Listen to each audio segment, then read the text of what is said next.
Hi, I'm Dave from boilerband.com and welcome to day 6 of the 7-day song on Bassline.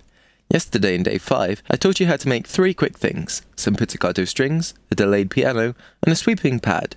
Today, I'll be teaching you how to make some effects, a cool siren-like pitch drop, and talking about the structure of a conventional bassline song. Okay, let's begin. I'll start with the structure, then we'll do some more exciting stuff with effects to make it more interesting. So, here you can see I've structured the song, if we zoom out, and I'll explain the different sections now. For a conventional bassline song, it generally goes intro. This usually contains not much more than just the beat, as you can see here, and then maybe introducing the vocals or a little riff. I've got a little riff, the strings coming in there. That's usually 16 or 32 bars. Then it's the big crash out, hands in the air moment. That's introduced for the first time there, and the vocals are brought in at that point as well. I'll just zoom in so we can see this a little bit better.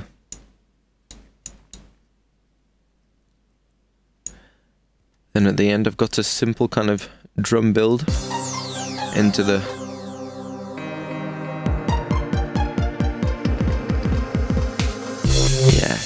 drop there. Bringing the bass line and feel the music, man. This is the big instrumental hook, and the bass line should be nice and memorable. Also bringing the vocals at this point for full cheesiness. And this should be about 8 to 16 bars. In my song I'm going to bring in the vocals for the last 8 bars, just to make a little bit of variety from the instrumental. Okay, then we've got the verse, first verse. This contains the bass line, and in this song I've used a different bass line, but a lot of tracks use the same one as in the drop, presumably either to cement the hook in your brain or because they're seriously lazy producers. Again, this will be about 16 to 32 bars. Then you've got crash out 2, not much different there, just the second hands in the air moment, followed by drop 2, again, not much different. This time it'll be about 8 to 16 bars. As the track progresses, you tend to find the sections might get a bit shorter. So if there were 32 bars initially, it might be 16 bars here. Or if it was 16 bars initially, it might be 8 bars here. Okay, and then verse 2. Here I've used yet another bass line, but that's just because I wanted to teach you how to make more bass synths. Normally this would be a repeat of the first verse, possibly with different lyrics if the producer was feeling imaginative. But I find that it makes it a bit more interesting to have different verses. Maybe that's just me. Crash out 3 here. Again, same kind of thing, but sometimes this is a shorter crash, like I was saying before. As the song progresses, it tends to be shorter, since people are probably getting sick of the tune by this point. Then you got drop 3. Dropping for the last time with the vocals. And then you might have the instrumental of the drop. Just cementing the riff in your head for some more.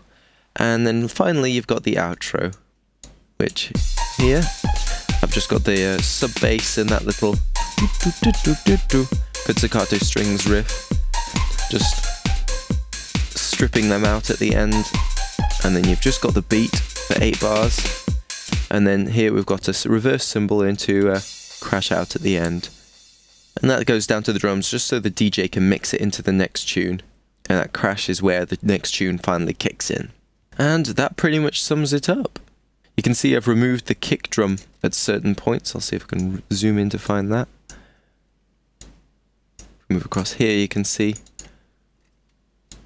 at the end there's no kick drum at this point, so we've got just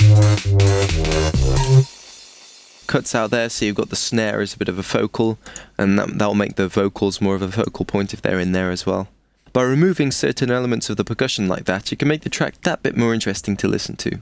Okay, so that's the structure of a generic bassline song. Join me in part 2 to see how I add the effects.